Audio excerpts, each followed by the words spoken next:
You've got a lot to do. Wouldn't it be nice to have a little less on your mind? Eide Bailly can take the pressure off your day-to-day accounting, taxes, data issues, and other business needs. What inspires you inspires us. This is the Art of Dental Finance and Management podcast, brought to you by Art Wiederman, CPA with Eide Bailly. Whether it's taxes and investing or planning wisely, Art is the expert to make your dental practice profitable.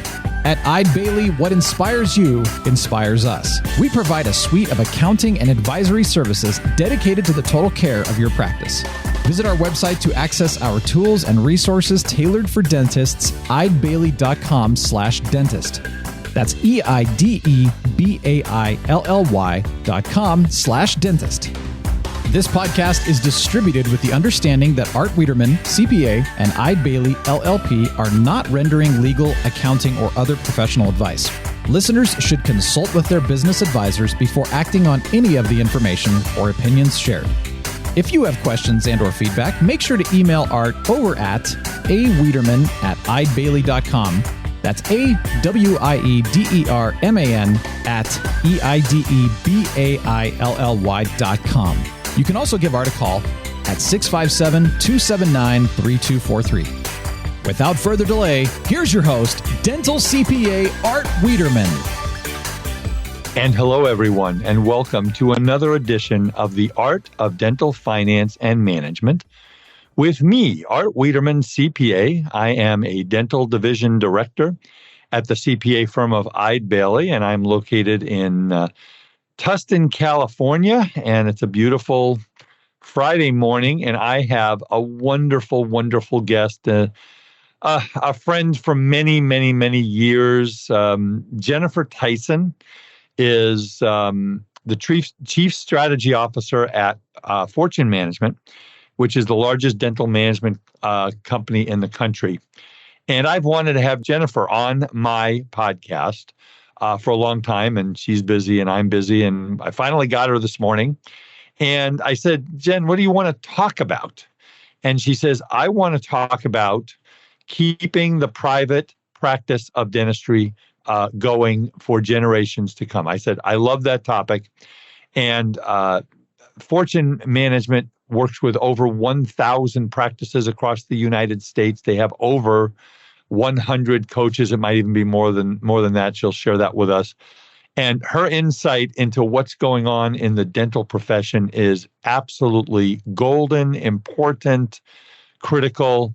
And Jennifer and I talk dentistry all the time. That's one of the privileges I have in being a dental CPA and having this platform is I get to talk to the top people in the country about dentistry and what's going on so that I can share that with you. So we'll get to Jennifer in a little bit.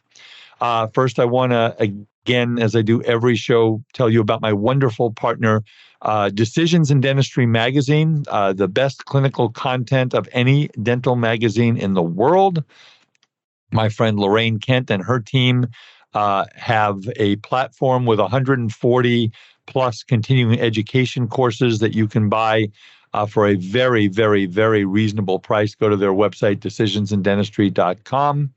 If you are looking for a dental CPA, we at Eide Bailly, we work with over 1,000 dentists in our firm, 300 plus now. It may even be higher. I don't even know. And our office in Orange County, California, where our office is about 15 minutes from Disneyland. And so if you're looking for that, my number is 657-279-3243. My email is awiederman@eidebailly, EIDEBAILLY.com. And many of you have reached out to me. I want to tell you that we are going to have our Business of Dentistry series. We're going to be having a 3-part series, October, November, and December, October 21st, November the 11th, and December the 9th. And then we're going to be having a transition series, which is going to be with my friend Pat Wood. It's going to be with me, and then it's going to be Kathleen Johnson. We're going to be talking about due diligence and things like that, and legal issues and all kinds of stuff. But anyway, a couple other things. Remember that if you received more than $10,000 between January 1 and June 30th of 2021 from the HHS Provider Relief Fund, you need to report that in the portal by September the 30th. If you don't, you will have to give that money back. And the other thing is that if you have not looked at the employee retention credit, and believe it or not, I've been talking about this for over a year and a half now, and there's still people calling me, say, Art, can I qualify? And yes, you can. If you meet the 50% reduction test for 2020 or the 20% reduction test for 2021. We have helped over 100 dental practices all over the United States. We're upwards of $5 million in tax credits that we have gotten to our doctors. And it's been a wonderful thing. It is 100% legal. It is not fattening or anything like that. Be sure to check out our new Eide Bailly podcast, Ebb and Flow, a business podcast providing inspired insight on issues and trends the middle market faces. Hear unique business stories, get answers to frequently asked and unasked questions, and understand business topics that matter to you. Available now on your favorite podcast platform. So I'm going to now go right to my guest because Jennifer and I can probably spend 10 hours talking about what's going on in dentistry. So Jennifer Tyson is the Chief Strategy Officer and an executive coach with Fortune Management. Jennifer grew up in the world of practice management and personal development. She's been involved in the dental profession. I mean, when she was in high school, she was drawn towards dentistry and considered a path towards going to dental school. That did not happen, but she stayed in the dental field. She was able to work in some of the most elite dental practices in the Bay Area, learning how the best practices work in dentistry. She was able to work in almost every front and back office position, learning them through thoroughly. And she discovered her passion for business and how creating successful private practices lead to improving the standards of healthcare. Jennifer is a graduate of San Jose State University.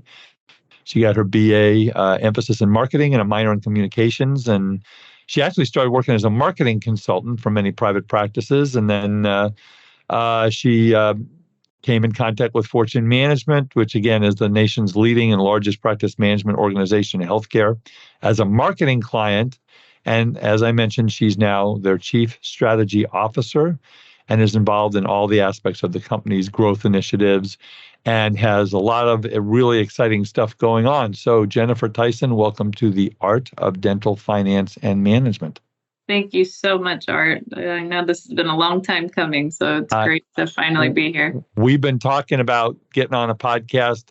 I know you've done a webinar or two with me, and we talk all the time. I'm glad we finally got to this point. So I mentioned a little bit about your history and your journey. Kind of fill in the blanks. Tell our listeners a little more about what you do and maybe a little bit more about what you do at Fortune. Yeah, absolutely. Well, I love the fact that I've got to update my bio to not point out that, yes, I didn't go to dental school because I was failing miserably in organic chem. And I knew very early on. You and me both.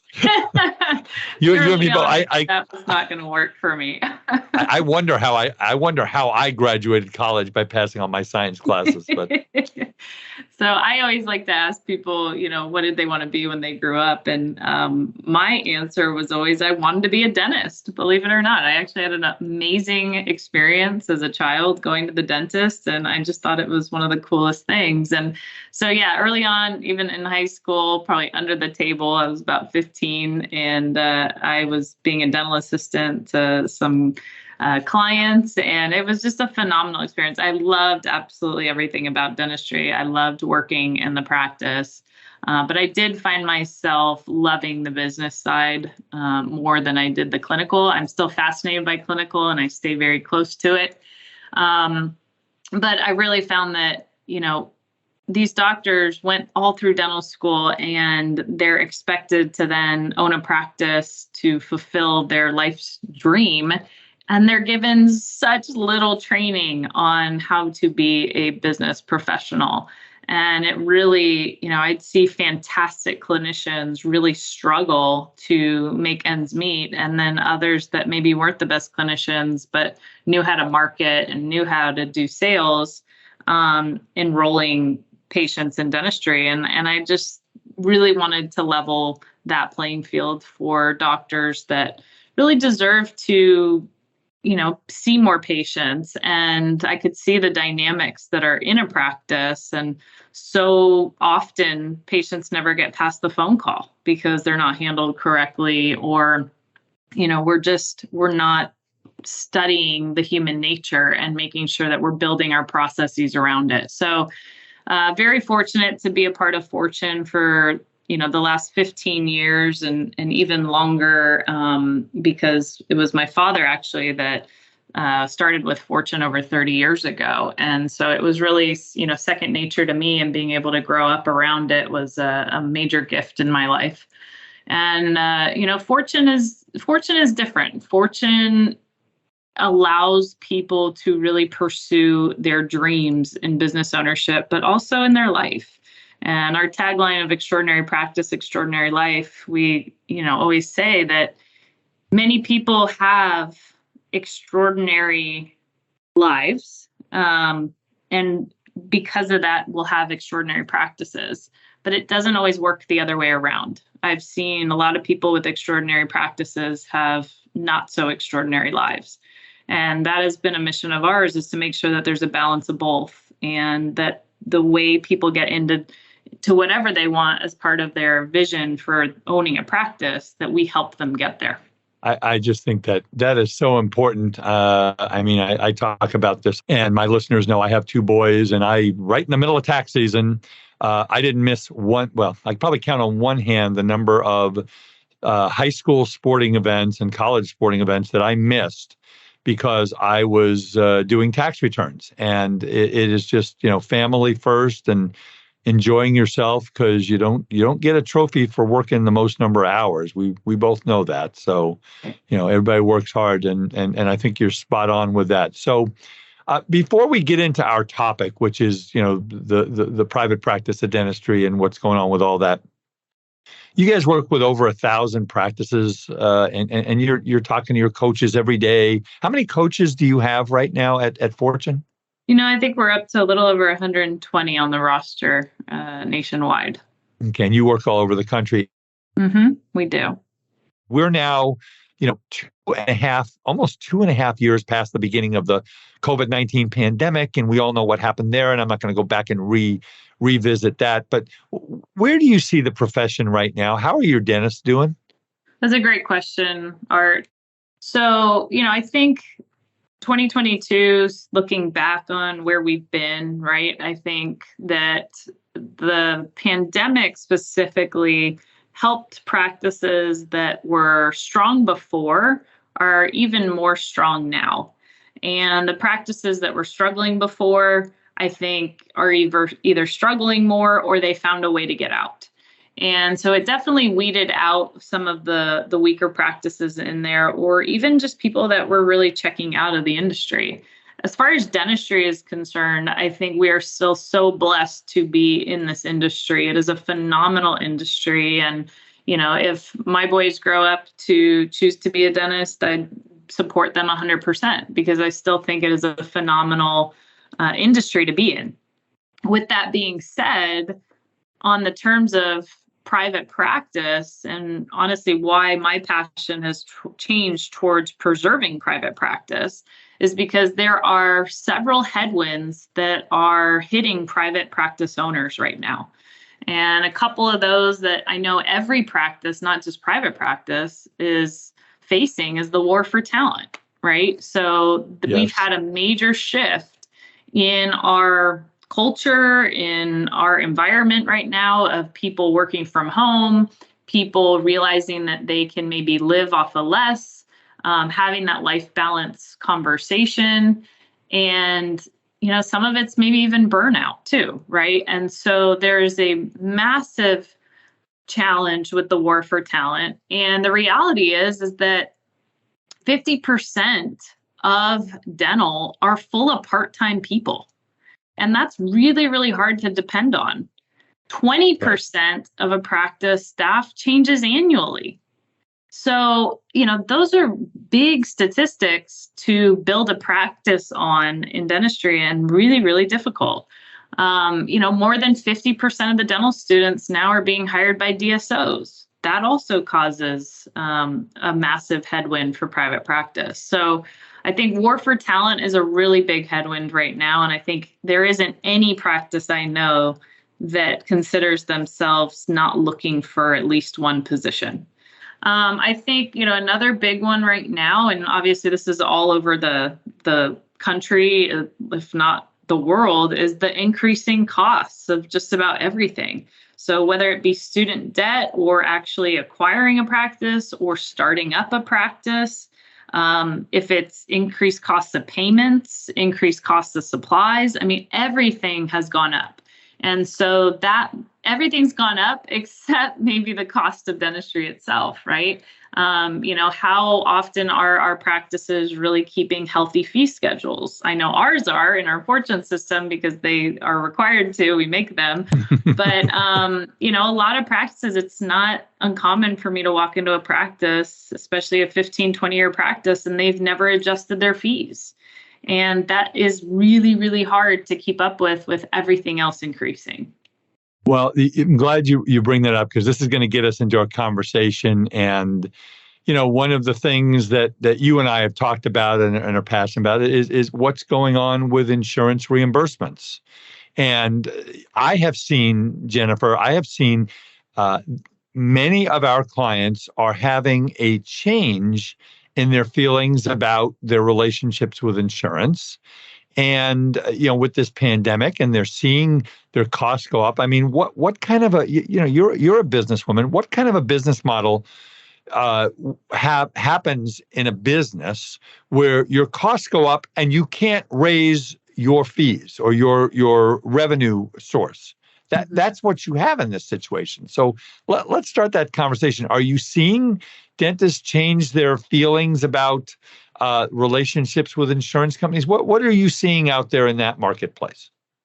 Yeah, I think it starts a little bit with even the consumer's perspective, right? So I think that patients still to this day are convinced that they can't see the dentist without insurance. And I think that is a very misleading belief. And it's something that as a profession and as an industry, we have to change the narrative there because it's becoming more and more that people don't have dental insurance or that, people are putting off their dental work, and they need to understand that they absolutely can see a dentist without dental insurance.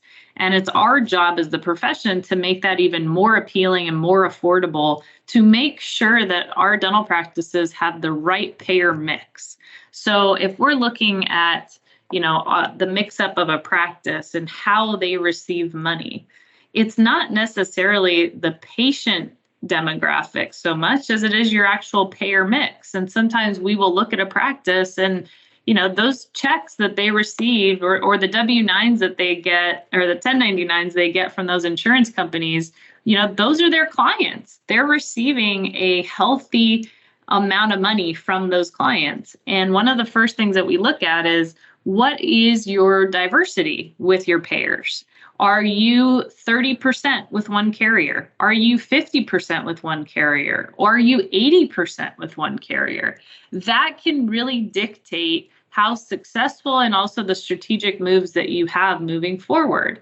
If you're 30% demographic of patients utilizing one payer, you still have the option to walk away from that payer. Most likely you're giving a pretty hefty discount for a marketing cost to be able to get patients on that plan. But you could make up for that with just going out of network and being able to diversify a bit with cash patients or patients of a different plan. 30%, you've got options. At 50%, your options are a lot more limited, and you've got to be a hell of a lot more strategic in the plays that you make with dropping a certain carrier. At 70 or 80%, you are pretty stuck. You can make some adjustments for sure, but you have to know that you are in a very high risk potential at that point. So one of the things that we look at from doctors that are looking to acquire a practice is evaluating what that payer mix is and making sure that they are prepared with each and every one of those levels. If it's 30%, they've got the choice. They can continue to take it or they can move away. At 50%, they're also looking at options, but they got to have a lot of plans in place. And it can sometimes be a 1 to 2 year process before they actually pull the plug on something like that. But at 80%, they've got to realize that they are getting married to a situation that they are not going to undo for quite some time or without dramatic risk. So as far as dentists' feelings about contracting with insurance companies, I think that it's been a growing concern definitely for the last 15 years. I think that there's some spectrum of the dentists that are ready to rip the Band-Aid and they're just done. They're willing to go, completely fee for service or completely out of network. But they must have the systems in place. That does not just happen overnight, and it certainly doesn't happen with usually the existing systems they have. When someone is ready to actually, get rid of a lot of those payer relationships, it is a massive task on the entire team. And having the verbal skills and having also the tenacity to be able to have these conversations ad nauseum is really, really important. And they must have an alternative. So, we're big supporters of in-house dental plans. Absolutely. You have to make it affordable for patients without insurance and actually make it so that it's a better option for them. One of the things we always said was, if we're going to design a dental plan and we didn't have the restrictions of insurance, then let's actually raise the standard of care. The standard of care in dentistry of 2 pro fees a year was adopted back in the 1950s from a Pepsodent commercial who said, go brush your teeth for 2 minutes a day, 2 times a day, and see your dentist 2 times a year. Well, that business model worked for the insurance companies, and they adopted that, and it has not changed in 72 years. And what's interesting too, and I think I've mentioned this on the podcast, is when the first dental insurance company in America was formed back in the 1950s, a pro fee was $9, a crown was $100, and the maximum limits on insurance were $1,000 to $1,500. Fast forward to 2022, Jennifer, and a crown, it depends on what part of the country you're in, call it $1,200 to $1,800. A pro fee is $100 to $175. I'm giving a real wide range. And what are the maximums on insurance? Maximum is what, $10,000, $20,000 a year per patient, right? Nope. No. I was being facetious there. Yeah. I learned the word facetious last week, so there you go. But yeah, that's what we're talking about. And you can't just, and this is another conversation, you can't just call up the insurance company and say, insurance company XYZ, I would really like you to raise my reimbursements by 10%. What happens if they do that? That's not going to happen, right? They're lucky if they get a response. And if they do get a response, I think it's just a giant, nice to hear from you. And no. Yeah. Now, I know you and I have talked, and you've got something going on at Fortune that maybe share a little bit about what this is. I think it's called the True Blue Dental Network. Talk about kind of what you're doing with that. Yeah. So in all of my spare time, I do wear another hat. All of your spare time. I, because of my passion for preserving private practice, it was really necessary to take some serious action. And, I was tired of just watching it. It's been a very unlevel playing field, Art, for private practice over the last 10 years. I don't believe DSOs are bad. But it's my personal preference that we make sure that we help preserve private practice, because if we just look at how medical has gone, I will speak for both of us in saying I don't believe dentistry or medical is better off today than it was 30, 40 years ago. And if we don't do something about it, I believe that that is exactly where we're headed. And so in order to help preserve private practice, we did start, I helped co-found a company called True Blue Dental Management with their initiative to really being about preserving private practice. And they help doctors who are private practice owners create that level playing field for against the DSOs. And so one of those initiatives was really to tackle the insurance conversation, because that is clearly a significant headwind in dental practices. And what we know is where the unlevel playing field was, is that just because they had numbers on their side, DSOs had the ability to engage carriers and actually receive a higher fee schedule than a regular private practice with one location. And how did we know that? Well, because if somebody sold to a DSO, 1 year later, not changing the provider, not changing any staff, not changing anything, those reimbursements went up. And so it got us really scratching our heads of, hey, why can we not have that same benefit to private practitioners who invest more and spend more and create phenomenal facilities? And that just seemed really unfair to me. And so it has been done in other industries. It's just never been done in dental. And we have a brilliant law firm out of the state of New Jersey and New York called Mandelbaum Salzberg, who really put together a solution for independent dentists for the first time ever. And we launched it this year in California, because California is one state that really it has a glimmer of hope left. There are states already in this country that are totally gone. And what I mean by gone, meaning they have complete payer dominance in that state. And California is headed that way. It's been a yellow light for a while, meaning warning, warning, it's coming. But now it's pretty flashing red right now. And so our first initiative was to come to California to see, number one, California is the 6th biggest economy in the world. But it is one of the largest in the insurance industry. And so if we were going to tackle the problem, we decided to tackle the 500-pound gorilla of California.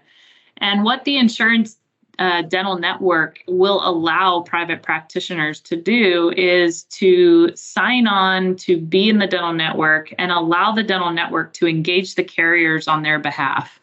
And one of the doctors that we were talking to even this week on the webinars was, so basically you're lobbying for us. And we said, yeah, it's we're able to, talk on your behalf. We are targeting some of the, I would say, high-end practices, the technology-oriented, the ones that have made a significant investment in their practice.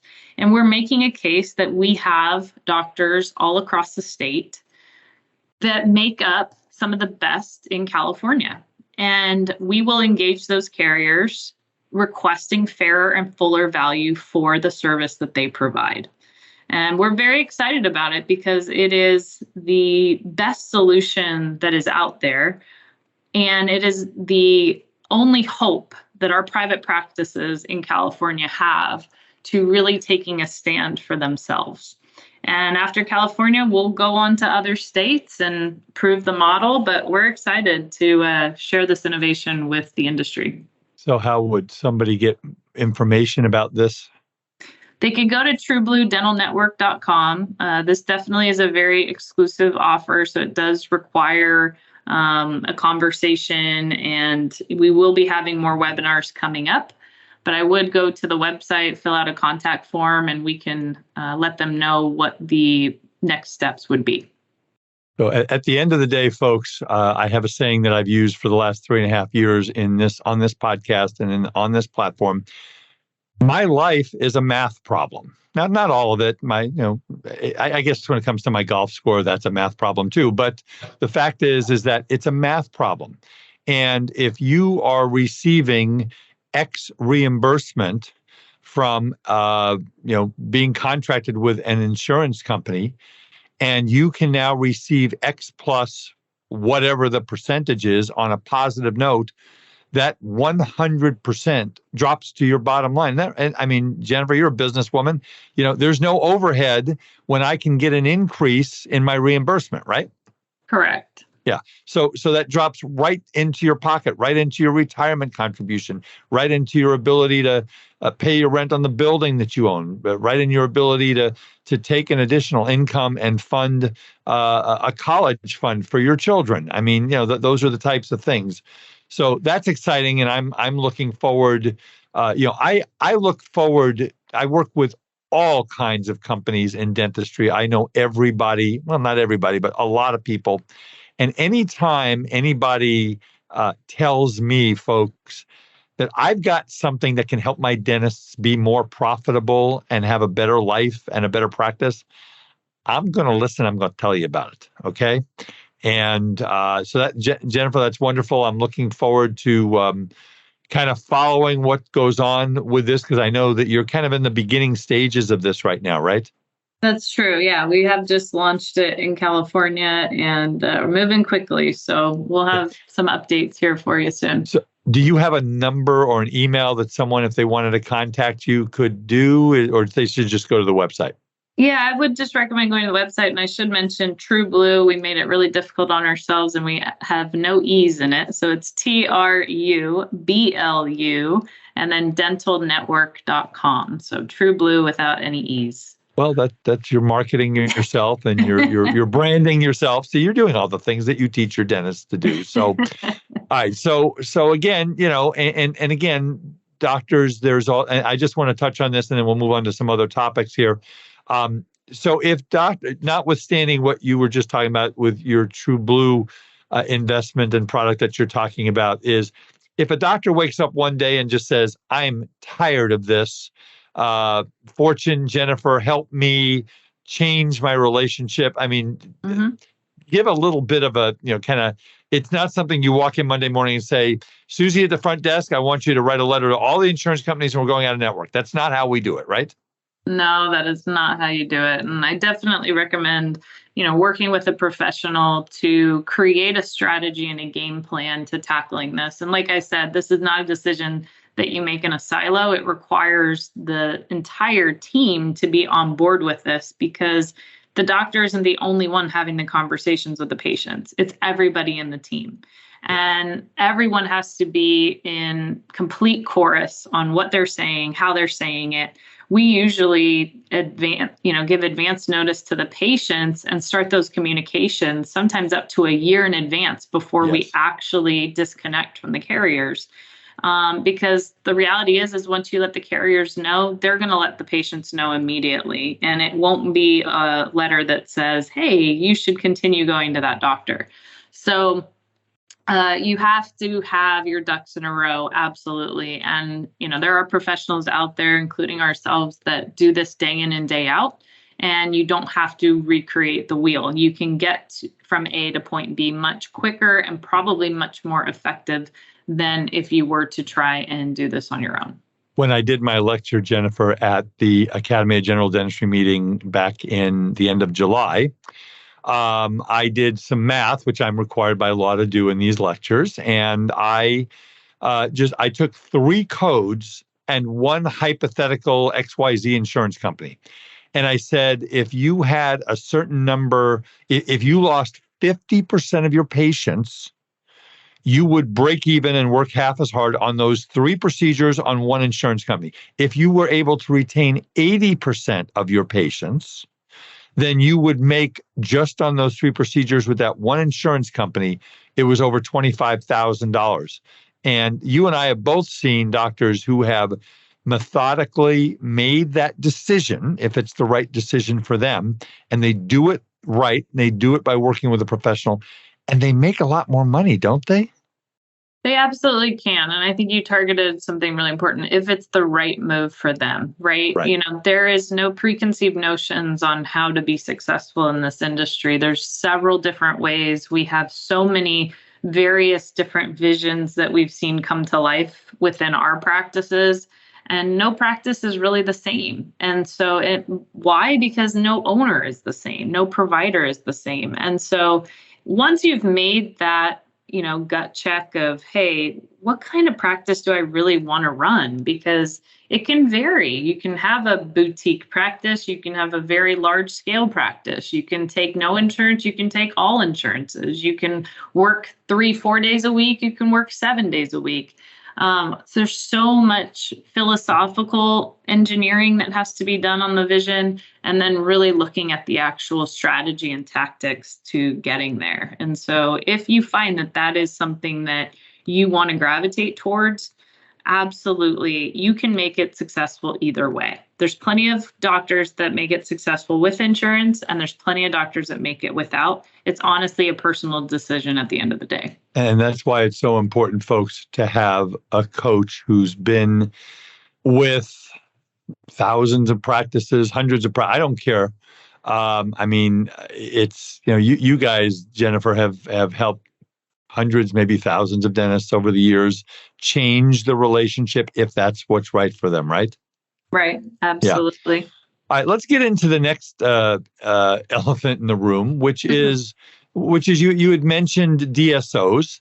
And again, I don't ever say good, bad, or indifferent about DSOs. DSOs were not around very much when I started in the dental profession back in the mid-1980s.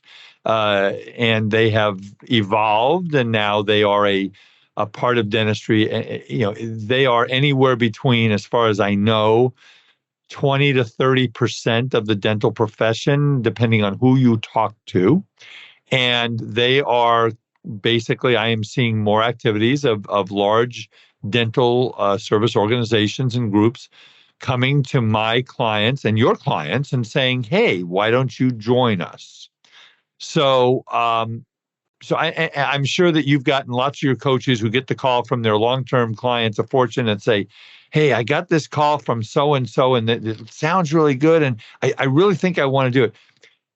Can you kind of walk through what you guys at Fortune, when a client comes to you and says, hey, we've been approached by one of these organizations, what's the conversation got to be? Sure. Well, I think even before we get into that, I think it's talking about, how do DSOs unlock value, and how have DSOs become so successful, right? Because, you're right. It probably, when you started in the industry, there weren't that many, or if there were some that grew very quickly and failed. There were quite a few that actually did not do well at the beginning. But yes, they quickly learned how to take advantage of really 4 major categories. The first one is they learned how to buy and sell and arbitrage the value, which that just means that, hey, I'm going to pay 3 to 6 times EBITDA for a practice, but I'm going to value it and sell it at 6 to 10 times EBITDA, right? So they can immediately take practices and then double or triple the value. They have lower cost of debt. So they have financial leverage. They have higher leverage, debt to equity, and lower total cost of capital than a practice normally would have just on its own. They also have asset leverage. So what does that mean? It means that when they do buy a practice, they immediately expand the hours and they expand the operating days. A lot of times as a single practitioner, there's only so many days that you can or are willing to work. If they're a DSO, they're going to come in and they're going to hire more people, and they are going to make sure that those facilities are operating as often as possible. And they're going to turn them into multi-specialty practices also. Absolutely. Absolutely. Every square inch and every asset that they have in that practice will be used all the time. Then they have certain synergies. And obviously, one of the big synergies that we already talked about is the higher insurance reimbursements, right? And they also have cost synergies. They have purchasing power. They have shared services. Their investment in digital technology is much less when it is used so much more than an individual practice. So I think that's really important for private practices to know, is how do the DSOs unlock value? Now, they don't need your practice, but that's part of their plan. Most of them is to go through acquisition or through de novo and startup. And so when one of our clients receives a unsolicited offer from a DSO, I think that it can, especially being on the heels of what everyone just went through in the last 2.5 years, it can come off very appealing. The idea of relinquishing your practice to somebody else, and it's not even relinquishing the practice, but I think when people read these letters, they immediately say, oh, I can get rid of all my headaches. I can just focus on the dentistry, which is what I wanted to, start with many years ago. I don't have to deal with Susie, the hygienist, that just gave me notice. I don't have to deal with so-and-so that said they're sick and not coming in. And all those things build up and build up. And it's like an opportune time for them to receive this letter, and they waive this shiny amount. And what we usually do with the doctors, we step back and we go back to why are the reasons they got into private practice to begin with. And a lot of times they say, well, I really wanted control over my future. I wanted control over how I practiced dentistry. I worked for corporate, or I worked for another doctor, and I didn't have autonomy. I didn't have the ability to buy the technology I wanted. I didn't have the ability to specialize in certain procedures. Didn't have the ability to say no to a patient that I didn't want to deal with. And the reason they bought that was they wanted a certain lifestyle, but they also wanted control. And the second reason that they usually went into dentistry is to be able to provide an unbelievable service to the type of patients that they wanted to. They wanted to be able to have an asset as well, that once they were ready to maybe step back, that they weren't just working for a salary every year, that they actually had an asset to be able to monetize. And after we've decided, hey, okay, what were the reasons for coming in? What was your initial plan for maybe exiting dentistry or putting down the handpiece? And I'll comment on that too. I think there's kind of a misinterpretation of most people that think you have to sell your practice in order to stop doing dentistry or to retire. And that's really so not true. What we've seen over the years is we've been able to help our doctors continue to own a practice, put down the handpiece, not do dentistry, but still add massive value as a practice owner. And, when we look at what are the 4 ways a dentist can make money, it's number 1, obviously doing the dentistry. But today, more than ever, that's the optional way. They don't have to do dentistry to make money in this industry. So doing clinical dentistry is option number 1. Number 2 is actually being paid as the CEO of that organization, which all of our doctors in our system know that they're paid 4 ways. They're paid as a clinical dentist if they're doing dentistry. They're paid as a CEO of that organization. They're paid as a shareholder, the one that actually took the risk to putting, their money where their mouth is and going out and taking a loan or making continued investment in their practice. And 4th way that we usually, if the opportunity arises, we want our doctors to own the real estate and be the landlord. And so those are really the 4 ways. And when they do sell to a DSO, we have to look at how are those ways affected? And does that flow into their future plans? After we've gone through all of the, I would say, self-check and look in the mirror as to where we want to go, we start to evaluate the actual offer. And more often or not, when we start to dissect these offers that are being made, they don't usually make a whole lot of sense. And the money is usually much less than if the doctor were to just hold on to the practice, continue to grow it for 3 to 5 years, and they could even stop and close the practice in 5 years and probably get more than if they were to sell today and have to work back. And so, a lot that, just like the insurance conversation, is a very personal conversation and requires, the specific individual requirements of the practice owner itself to see if that really fits. But more often or not, I have seen these offers when they're broken down and a doctor can look really at the numbers and look not subjectively, but they look objectively. it usually doesn't pencil out for the doctors. And you've got to read the legal documents. Oh, because I've read the legal documents on some of these deals. And when you get into the fine print and what you are going to be required to do and what you're going to give up, obviously you need doctors. If you're going to do this, I couldn't have said it better, Jennifer. I mean, you just nailed all the key points right there. Is that you really got to take a step back. It is going to be the biggest financial, professional, personal decision that you're ever going to make in your life. And once you do it, there's no turning back. I mean, if you buy a house, folks, that, you get in the house, you don't like the neighborhood, you can sell the house. Maybe you'll take a little bit of a loss, but you can get another house. It doesn't work that way once you go down this road. And so it's so important to evaluate what your goals are. And I call it, Jennifer, peeling back the onion. And in most of these deals, and we're not going to go deep into the weeds of this, but as a general rule, folks, they will offer you an amount of cash for your practice up front. They will then offer you equity in an entity. And will you ever see anything from that? We don't know. It's early in the game. Some you will, some you won't. And then you are going to be working for a percentage of your production and maybe a bonus. But you are not, you no longer have the control of your practice that you had before. Now, Jennifer, that does not mean that combining with a DSO is not right for everybody. It is right for some people, isn't it?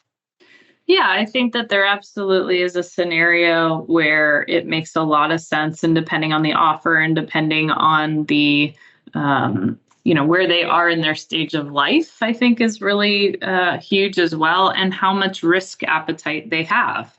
And, the other just caution to the wind is, people do a lot of due diligence when buying a practice.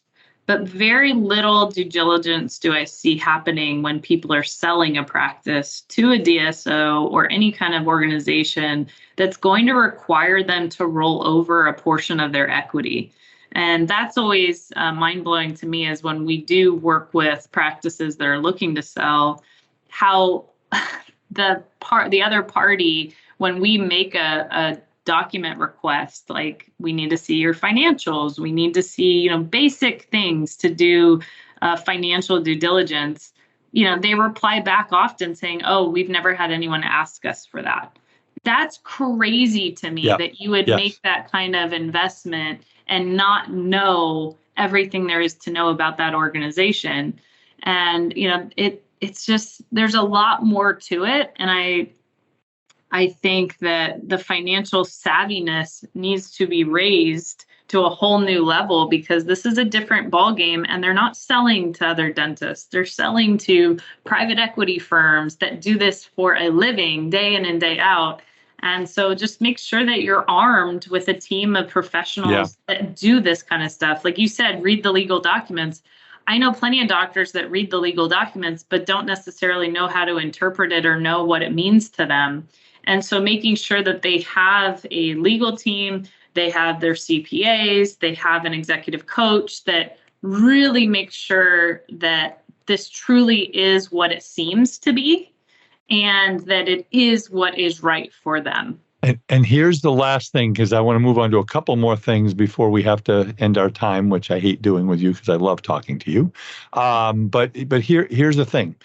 Doctors, and I've said this on the podcast before, any business negotiation that you are involved in, before you even start negotiating, you need to look at what your leverage is.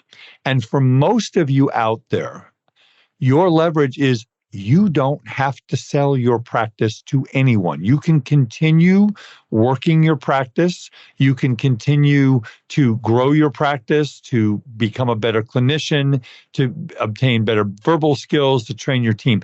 You don't have to do this. So if any of these groups that come to you or anybody says, well, if you don't do this by 10 o'clock tomorrow, the opportunity is lost, you don't have to do this. So I want to move on kind of in the same kind of some realm. So let's say I get a dentist who's, they're doing okay, not great, but a new corporate dental office opens up down the street. Some practices where they get this competition thrive and some others fail. What do you do? I've had doctors say to me, "Oh my God, this big dental clinic opened down the street, and I'm going to lose all my patients." What do you tell people like that? Honestly, we lean into an opportunity like that because more often or not, our doctors have invested heavily in their team, their facility, their image, their brand, their reputation, so much so that I have way more belief in them than I do a big corporate down the street. And it's only a matter of time that every patient that goes to that and has an experience at that corporate will most likely be running for the hills of, hey, how can I go to somebody else? And I know a couple doctors where their sole strategy was to build practices around a predominant DSO. Why? Because they knew that they were going through patients faster than they could serve them, and they were also going through team faster than they could serve them. And so I think using the disadvantages that DSOs, some are better than others, right? Right. But more often or not, I believe that private practice can offer a better experience clinically and professionally than corporate. And so use that as your biggest leverage. And see, here's an analogy that I've also made. I make it in my lectures, I make it to my clients. So if all people wanted dentistry to be cheap and delivered as a commodity, okay, then, we wouldn't have fee for service. But think about this. You can go shopping at Walmart or Target, and Jennifer, they have a marketplace, right? They are the low cost alternative in retail, right? Does that make sense? Yep. Okay. But if that's all there was, there would not be a Mercedes-Benz. Correct. There would not be a BMW. There would not be a Morton's or a Ruth Chris Steakhouse. There would not be high-end businesses because people, human beings, not all of them, but many of them, they want quality. They want the best, and they're willing to pay for it. And that's why I guess I will speak for you for a second, Jennifer. You and I believe that that's why the private practice of dentistry, we hope, will never be taken over by turning our profession, and I call it our profession, into a commodity. I mean, does that make sense? Absolutely. It reminds me of one of my favorite business terms out there, which is the 3 E's of business. And it's efficiency, economy, and excellence. And you cannot be all 3. You can be 2 at most.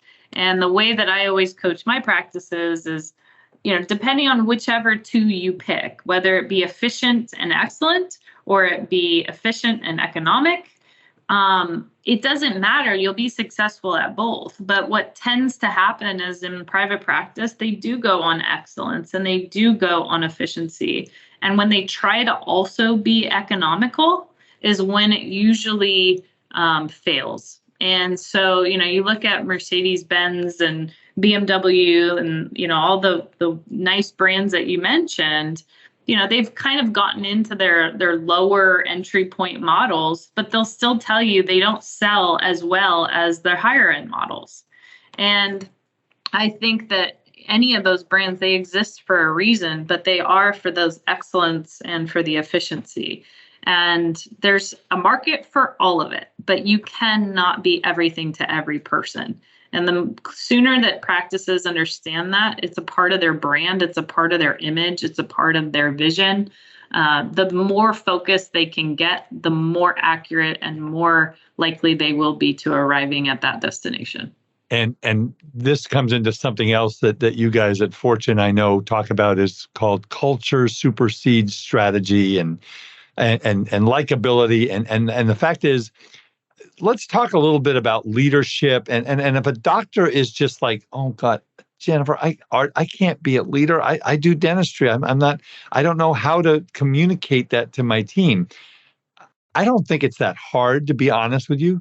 But how important is it for the doctor to communicate their vision of, we are going to be the high quality, help improve the quality of people's lives dental office, and that is everything that we do here. That is what it's about. How important is that? Well, it's very imperative. And what I will end on with what we started with, which is one of the biggest headwinds, is the war for talent, right? Not only is attracting patients so important these days, but attracting the right team. And if you do not, as a leader and as a practice owner, do not have a clear vision or destination point of where you want to go and truly who you are today, not only as a leader and an owner, but also as a practice, you will definitely not gain the faith and loyalty of people, being your team or a patient. People want and are attracted to brands that are very clear on who they are and who they want to be and who they are, where they are going. And that's clarity that a lot of people seek. And I think it's clarity that a lot of practices struggle with. And the more that they are clear about their vision and their mission and where they're going, who they are and who they aren't, the better people they will attract with similar values and beliefs. And it fits into that culture. And culture, I think, is really, it's misunderstood a lot of times that, oh, we create this culture, and if we don't create one, there isn't one. No, there's a culture there no matter what. It's what you mold that culture into being. And as the owner, it's really they're the culture keeper. They are determining how that culture is really molded thus, forward. And I totally believe in the law of attraction. And if they are who they are, and if they don't work on that constantly, the people coming into their lives are going to show up with, who they currently are, not who they want to be. So I believe that is super, super important. And moving forward in battling different corporate entities for either people or patients, culture will always eat strategy. Absolutely.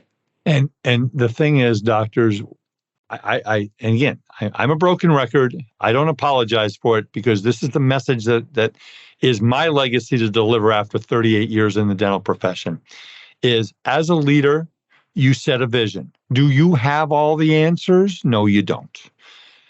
I think the best thing I ever did running my CPA firm for 33 years was to go to people and say, this is my vision. This is where I want to go. But I need your help here. I need your opinions here. And if you engage people, and Jen, I'm curious as to your comments on this topic. If you engage people and get their opinions, it doesn't mean that you're going to follow everything that someone suggests. But if you at least listen to your team who's in the trenches, and you engage them in the process, I mean, that's a much more successful leader, even not knowing that you're a leader, isn't it? Sure. I mean, I think one of the most valuable skills any leader or coach, for that matter, can have is your ability to listen, and listen with the intent to understand and not to reply. I think so many people listen, but they're thinking, oh, what am I going to speak next? And what am I going to say next? And they're so focused on their reply that they're not really hearing the message from what people are saying. And so listening skills are huge. And no one wants to be a part of a process where they're not heard, nor do they have a voice in it. And I think more and more what the pandemic really brought out was the ability for people to be a lot more picky and a lot more selective of the way and where they spend their time and energy. And so much of that is our working hours. And so if they're going to work 40 hours a week or more in a practice, it better have those compelling assets like, hey, I just want to be appreciated. I want to be valued. I want to be understood. I want to be heard. And, those are commonalities of every human being. And some have higher tolerance than others. But at the end of the day, treating people with kindness and creating a environment where they can foster and grow and continue to evolve as human beings will always be worth more than any paycheck. And doctors, if you are in an office where people are bickering with each other and they're not talking to each other and they're making faces at each other, or they're talking about you or the hygienist behind their back or your back, you don't have a good culture, and that's a cancer, and you must cut that cancer out. I just, that's not negotiable to me. Jennifer Tyson, you are a dear friend. I am so thankful that I know you, that you are doing what you are doing for the dental profession, I call it our doctors. When I talk to people on this podcast, whether it's you or anybody else that I've interviewed in the last 3.5 years, we as professional advisors to the dental profession, this is kind of our profession. We have taken it under our wings because we know how wonderful it is, and we don't want to see bad things happen to it. So I know you had mentioned the True Blue Dental Network, and how, if someone is interested in that or just engaging with Fortune Management on anything in the management field, what would be the best way to look at that? Yeah, so obviously our website, fortunemgmt.com, is available. We, like you said at the beginning of the call, we are a nationwide company. So we have coaches, boots on the ground. If not in every 50 states, we can get to all the 50 states. We're pretty diverse in that nature. And if there's any conversation that anybody on this line listening wants to have with me, feel free to email me as well, Jennifer Tyson, Tyson, at fortunemgmt.com. I'm just there to help and try to, drive as much preservation of private practice as I can. And if there's anything that I can do for anyone individually, I may be able to connect you with somebody or help you directly. So my line is always open. Thank you so much. And if you'll just hang with me while I take the podcast out, I would greatly appreciate it. Folks, don't forget, if you are interested in our Business of Dentistry webinar series, which will be in October, November, and December, or our Dental Transition series, which will also be October, November, December, shoot me an email at Wiederman, Wiederman, at Eide Bailey, EIDEBAILLY.com, and I will make sure that you are on the list. There is no cost to attend these webinars. They are going to be live, but then they're also going to be on demand on our YouTube channel and our website. Make sure you check out our Decisions in Dentistry, our partner Decisions in Dentistry magazine, their website, www.decisionsindentistry.com. Wonderful, wonderful, world-class clinical content, articles, and 140 plus continuing education courses at a very, very reasonable price. Again, if you're looking for a dental CPA, I'm a member of the Academy of Dental CPAs, which is 25 CPA firms across the United States that represent over 10,000 dentists. And our CPA firm, Eide Bailey, we have dentists throughout we have dentists throughout the Western United States, and we are, and again, that Eide Bailey is our firm, and my number is 657-279-3243. And again, my email, Wiederman at eidebailey.com. Well, that was wonderful, Jennifer. Thank you so much. And I want to thank, again, as I do every single time that we publish, I love doing this. I've always mentioned, I think I've got 3 happy places: on a golf course, in a fishing boat, or either on a lecture stage or behind a microphone. I really enjoy this.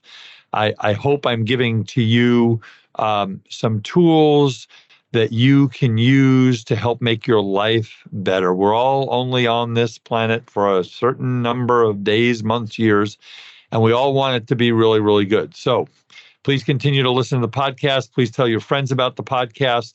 And with that, my name is Art Wiederman. I'm a dental division director at Eide Bailey. And that is it for this edition of The Art of Dental Finance and Management with Art Wiederman. And we'll see you next time. Bye-bye.